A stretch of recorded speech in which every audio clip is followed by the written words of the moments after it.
In the cold emptiness between stars, a small transport ship drifted silently, its hull covered in frost and forgotten time.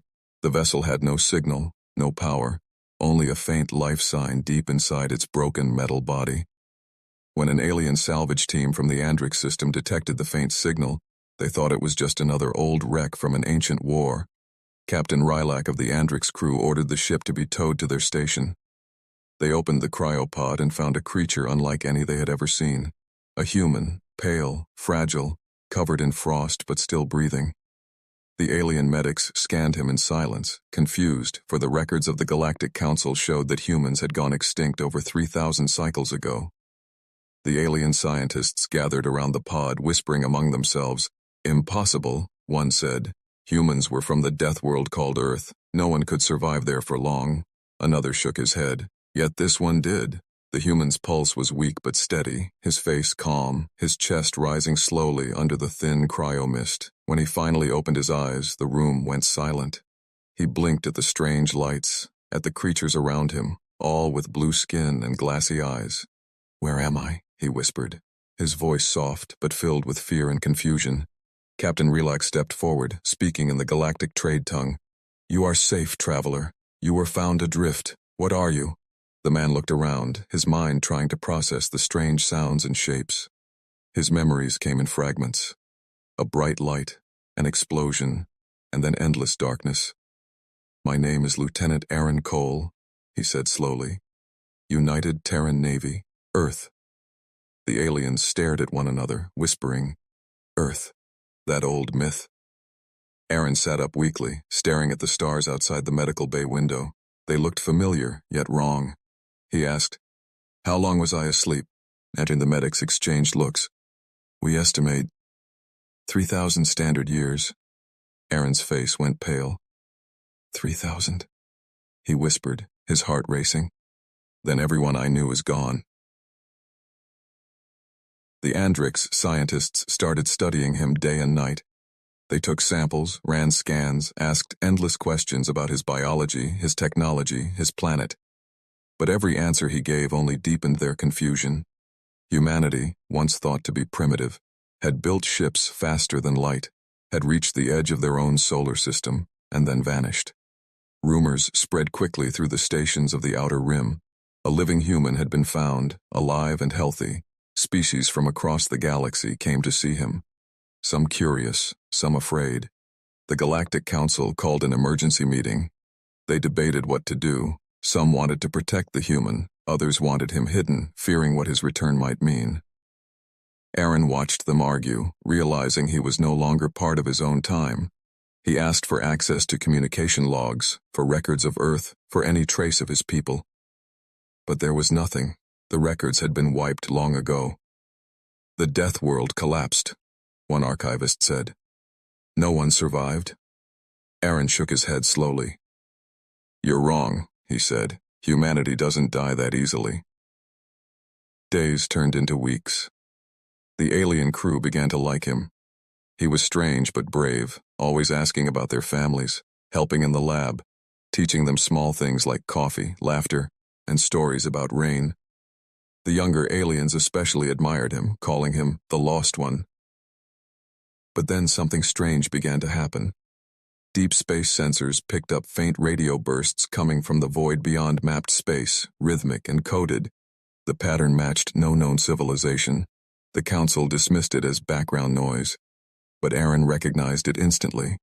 He pressed his hand against the glass, whispering, "That's Earth code." He spent hours decoding the faint transmissions. They were short bursts, filled with data and silence, but the final signal made his blood run cold. It was a Terran distress code, followed by coordinates. The exact location of the Andrix station. Captain Rylak grew uneasy. "What does it mean?" he asked. Aaron looked at him, his voice calm but filled with weight.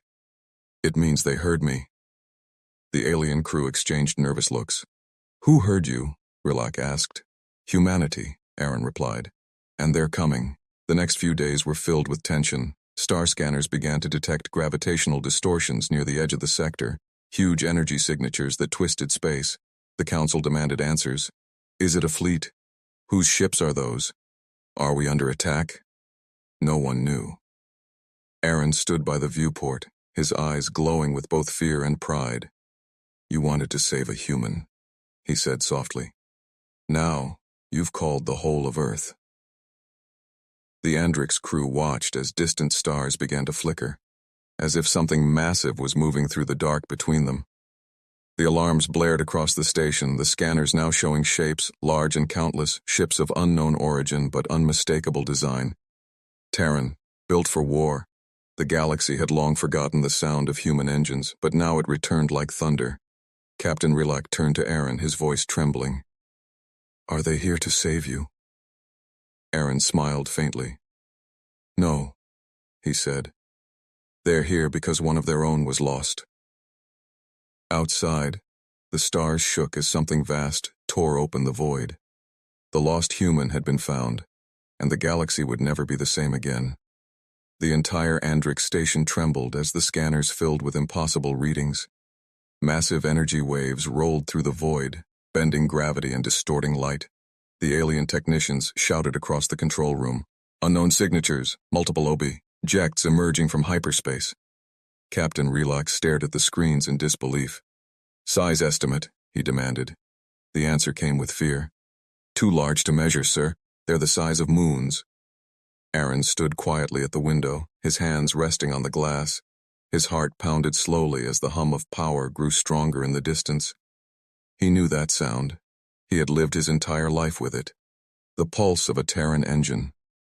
It was the heartbeat of humanity, and it was calling across the stars. The Galactic Council sent emergency messages to every system. Fleets were ordered to stand by, defense grids activated, but no one knew who the visitors were. The old legends of Earth returned to every mind. Stories of Deathworlders who could breathe poison air, build machines that think, and fight wars that cracked planets. Captain Rilak turned to Aaron. "You knew this would happen, didn't you?" Aaron did not look away from the stars. "I warned you," he said softly. "You sent a signal when you saved me. Earth listens to every call," the captain frowned. "But humanity was extinct." Aaron's lips curved into a faint, broken smile. "No, Captain, we adapted."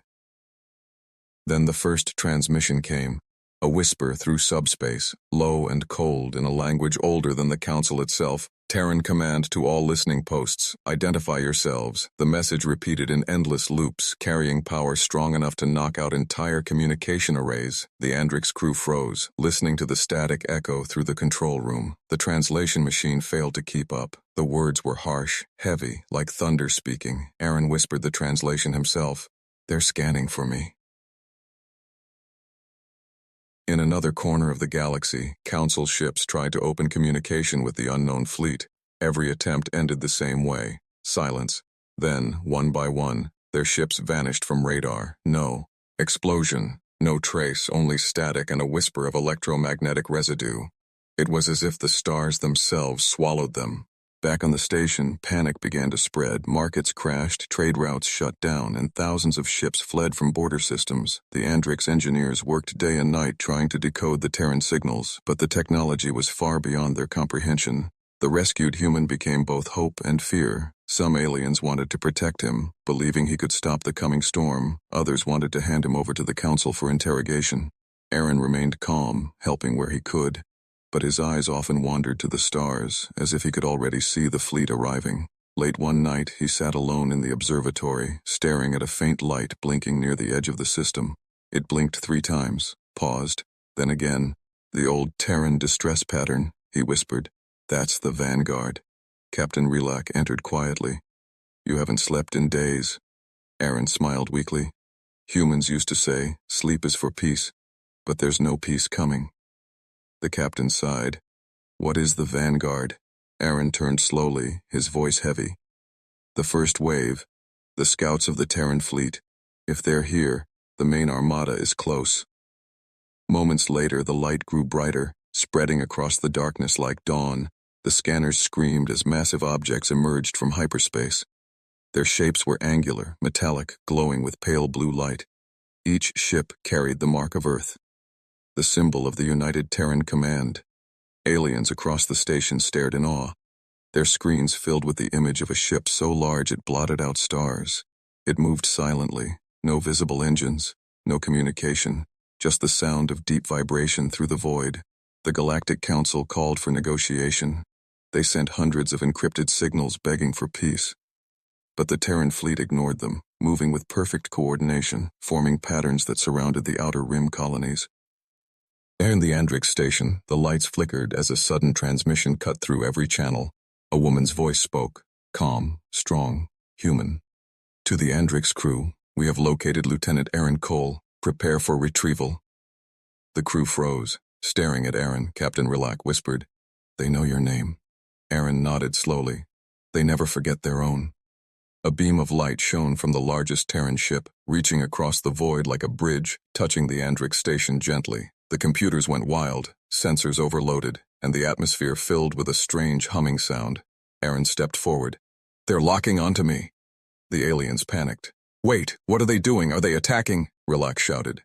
Aaron shook his head. "No, they're opening a channel." Then, for the first time in 3,000 years, a human face appeared on every display. A woman in a black uniform with silver eyes and the Terran symbol on her chest. "Lieutenant Cole, this is Admiral Reyna Voss of the Sol Fleet," she said, her voice echoing through the air. "You are not alone anymore." Tears filled Aaron's eyes as he whispered, "You came." The Admiral smiled faintly. "We never stopped looking." The transmission ended, but the power of her words shook every heart on the station. Outside, more Terran ships emerged, one after another, their hulls reflecting the light of distant stars.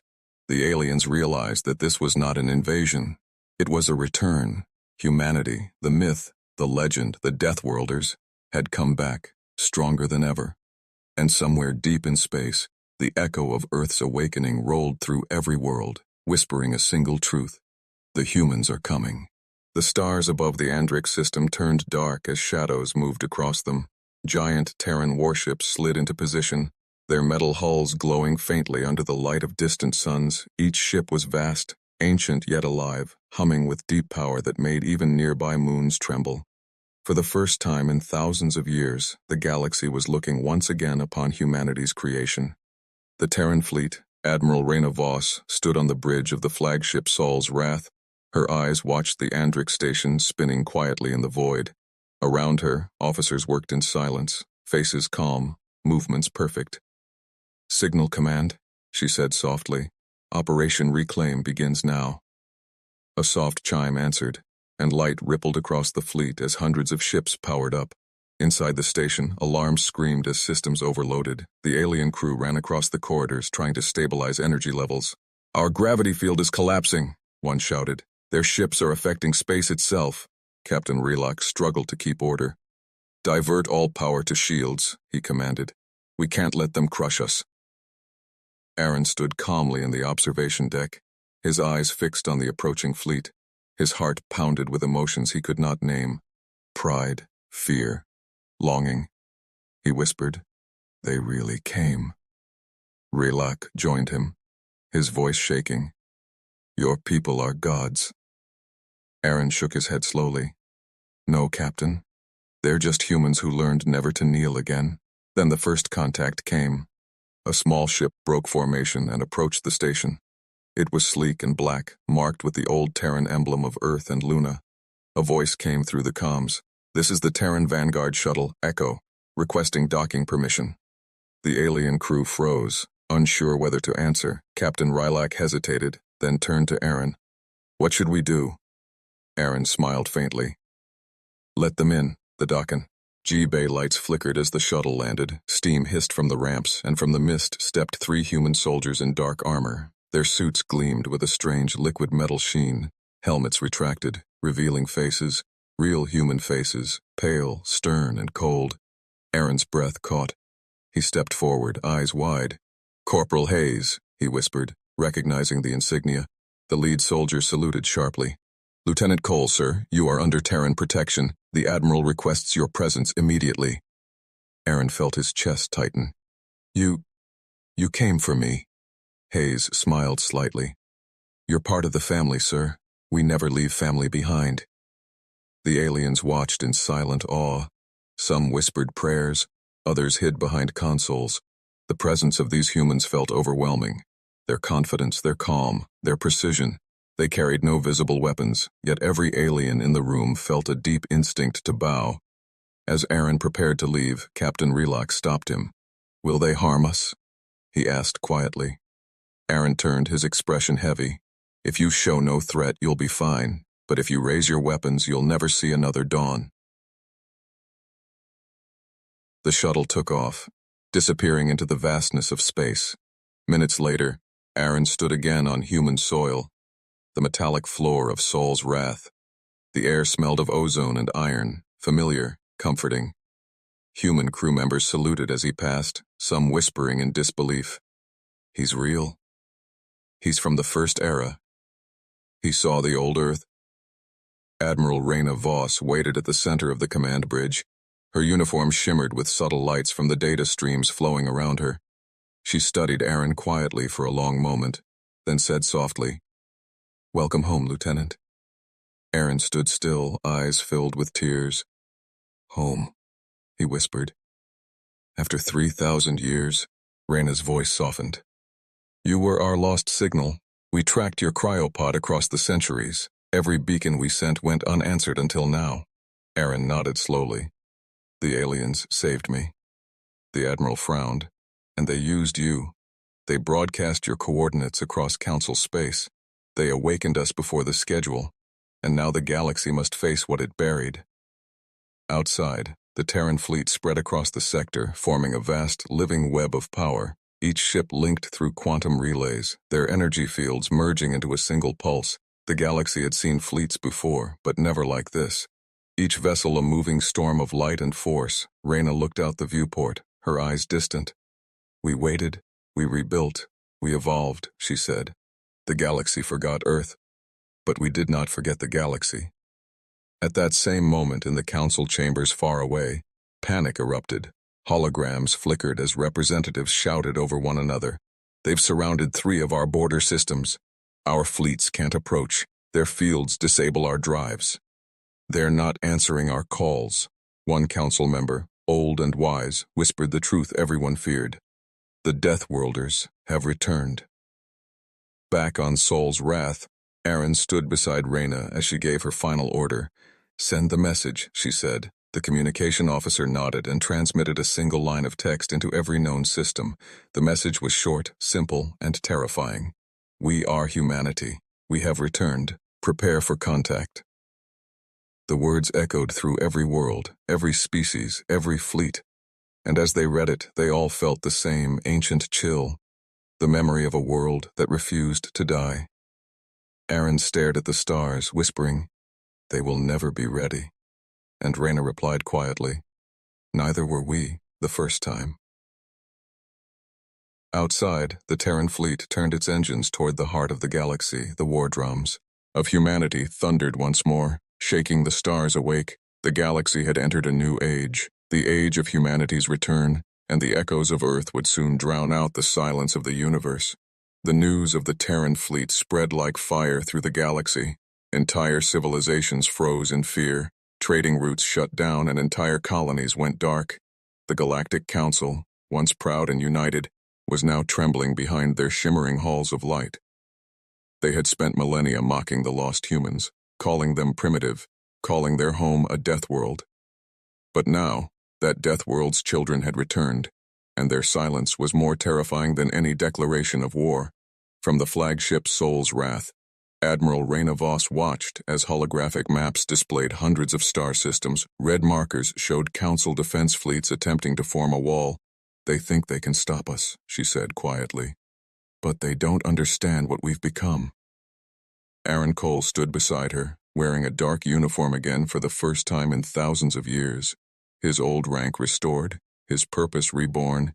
He looked at the tactical display and whispered, "They never did understand humanity." The Terran fleet began to move. Their jump signatures lit up space like stars being born. Entire armadas vanished in an instant, reappearing near Council strongholds. Yet they didn't fire, they simply hovered in orbit, silent, waiting, watching. That silence was worse than war. The Council panicked, interpreting it as the calm before annihilation. Inside the Andrix system, the alien citizens watched the sky in horror as the Terran dreadnoughts floated above their world. Each one was larger than their moon, covered in scars of countless battles, yet their weapons remained cold, no beam, no fire, no sound. Then the voice came, broadcasted across every frequency and every known language. "This is Admiral Reyna Voss of the United Terran Command," she said, her tone calm, powerful. 3,000 years ago, you cast our people into darkness. You sealed off Earth, erased our name from history, and called us extinct. Her words echoed through the airwaves. You called us monsters, and perhaps you were right. In the council chamber, members sat frozen, unable to respond. Reyna continued. We did not die. We endured the storms of our world. We learned to tame them. We built machines that could bend gravity, and hearts that could outlast suns. And now, we have returned. Not for conquest, but for remembrance. Across the stars, Terran ships released massive holographic projections of Earth. Blue oceans, green forests, white clouds. The image played above alien worlds, a haunting vision of the homeworld they had tried to erase. Aaron stood beside Reyna, his voice low. Will they understand? She looked at him, her eyes cold. They will fear first, then they will listen. But not everyone wanted peace. On the outer rim, a council admiral named Zorvek ordered an attack. His fleet of 500 ships opened fire on a single Terran frigate. For a brief moment, the galaxy held its breath. The frigate did not evade, did not counter. The blasts hit its shield and vanished, absorbed like dust in a hurricane. Then a single pulse of light erupted from the frigate. No explosion, no flames, just silence. When the light faded, Zorvek's entire fleet was gone, vaporized.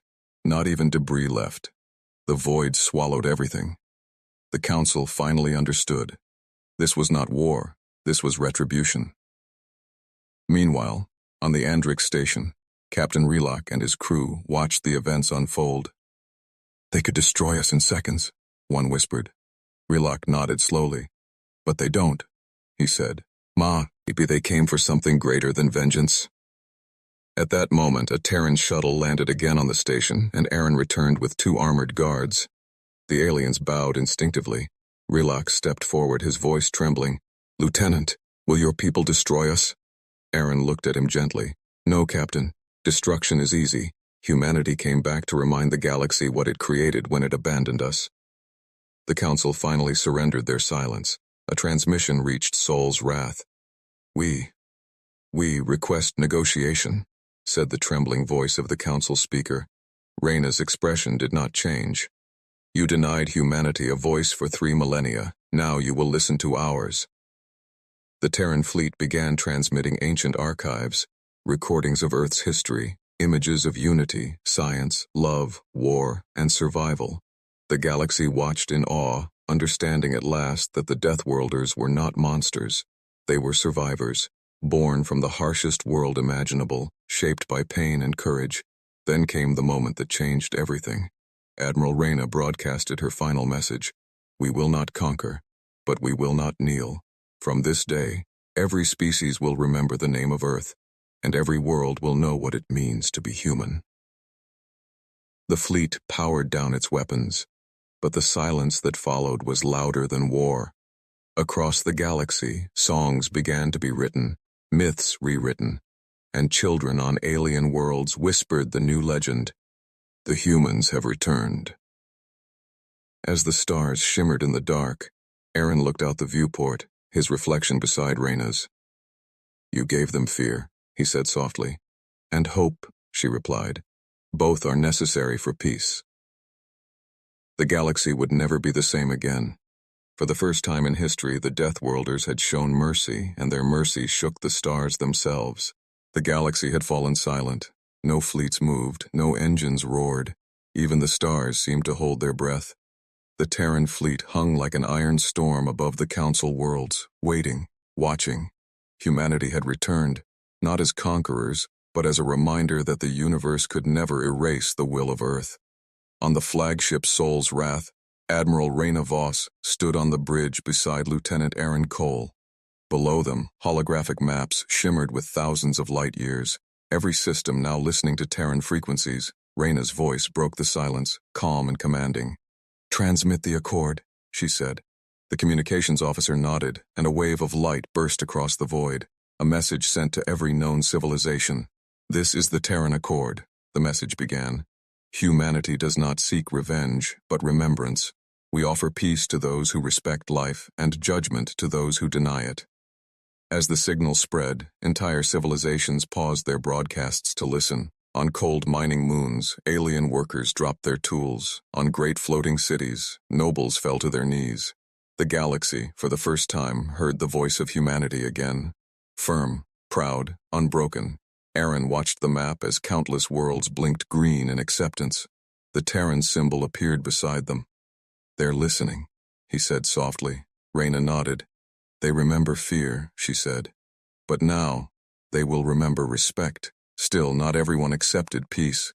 In the dark edges of council space, a coalition of warlords gathered. They refused to kneel to the Deathworlders, believing the humans were just myths with machines. Their fleets launched from hidden bases, screaming through hyperspace toward the nearest Terran beacon. When their ships dropped from warp, they found only one vessel waiting. A single Terran dreadnought called Oblivion's Gate. Its hull was black as night, its en masse jeans silent. The warlords laughed and charged. Thousands of plasma rounds hit its shields, but not a single mark appeared. Then a calm female voice filled every channel. "This is Captain Mira Solon of the United Terran Navy. Stand down." They ignored her. They fired again. And in one breath, the Oblivion's Gate responded. A silent pulse rippled through the void. Every enemy ship froze mid-flight, energy drained, engines cold. One by one, their lights went out. No explosion, no fire, only darkness. When the pulse ended, the dreadnought still stood, untouched. News of the defeat spread instantly. The last pockets of resistance fell silent. No one dared to fight the Deathworlders again. The message was clear. Humanity did not destroy for pride, it destroyed for balance. On the Andrix station, Captain Rilak stood before the massive window, looking up at the stars now filled with Terran patrol ships. His young officer whispered, "Do you think they'll stay?" Rilak smiled faintly. "No one leaves their home forever, even if that home is the stars." Aaron returned to the station with a small escort. The aliens greeted him, not as a specimen, but as a bridge between worlds. He walked through the same corridor where they had first found him frozen, remembering how lost he had been. Now, the same hallways were filled with light and peace. The council invited Reyna Voss to their chamber for the first formal alliance meeting in galactic history. As she entered, thousands of delegates stood in silence, watching the human who commanded a fleet that could crush them all but chose not to. Reyna placed an old Terran flag on the table, the blue and green of Earth shining under the lights. "We are not your enemies," she said. "We are your mirror." Every delegate bowed and the alliance was sealed. The Terran Accord became law, ensuring equality and freedom for every species under the sun. E-stars. Later, on the observation deck of Saul's Wrath, Aaron looked down at the galaxy below. The stars shimmered like waves across an endless ocean. "They feared us once," he said. "Now they look to us for guidance." Reyna smiled faintly. "That's the burden of survival, Aaron. To outlive your enemies and still choose mercy." The fleet prepared to return to deep space. Each ship powered up slowly, engines lighting the void like suns. The vibration rolled through the stars, deep and powerful, as if the universe itself was awakening. Every world watched, their skies glowing with Terran light. Children pointed upward and whispered stories, not of monsters, but of protectors. As the ships began their jump sequence, Aaron whispered one last time, "They saved one human, and now humanity has saved them all." Reyna turned toward him, her voice soft. "That's what it means to be from Earth." The Terran fleet vanished into the abyss, leaving only trails of light behind. The stars settled once more, but they no longer shone the same. Every being across the galaxy now carried the memory of the day the humans returned, the day the stars themselves trembled, and somewhere, far beyond the edge of known space, A single signal pulsed quietly through the dark, steady and strong. "This is Earth Command," it said. "We endure." The galaxy would never forget, for the Deathworlders had come and rewritten destiny with compassion, courage, and unbreakable will. That was the day the stars shook, the day humanity reminded the universe who they truly were.